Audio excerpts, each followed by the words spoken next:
நீங்கள் வீட்டை விட்டு போகும்போது நீங்கள் வாயை திறந்து உங்களுக்கு நீங்களாகவே பாதுகாப்பிட்டு கொண்டு என்ன செய்யணும், போகணும். பார்த்துக்கொள்ளுங்க. எந்த நேரத்தில் என்ன நடக்குன்னு தெரியாது, என்ன சம்பவம் நடக்குன்னு தெரியாது.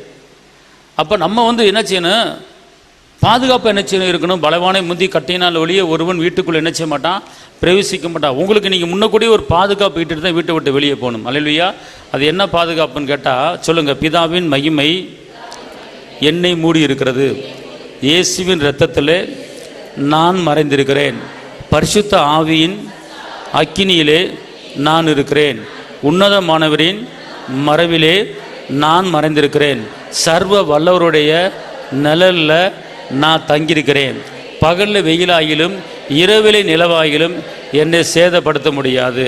அவர் எனக்கு கேடகமும் பெலனும் ஆபத்து காலத்தில் அனுகூலமான துணையுமாக இருக்கிறாரு.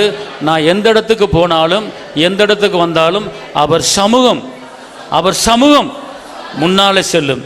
அவரே எனக்கு கேடகம். அல்லேலூயா. இப்படிப்பட்ட வார்த்தைகளை நீங்கள் சொல்லி தான் போகணும். ஒருவேளை உங்கள் பிள்ளைகள் வெளியே இருந்தாலும் இந்த வார்த்தையை, ஆண்டவரே இந்த வார்த்தையை என் பிள்ளைகளுக்கு நான் அனுப்புகிறேன், இந்த வார்த்தை மூலமாக என் பிள்ளைகளுக்கு நீங்கள் பாதுகாப்பு தாங்க அப்படின்னு சொல்லும்போது இந்த வார்த்தை என்ன செய்யும், கடந்து போய் உங்கள் பிள்ளைகளுக்கு என்ன செய்யும், ஒரு பாதுகாப்பை கொடுக்கும்.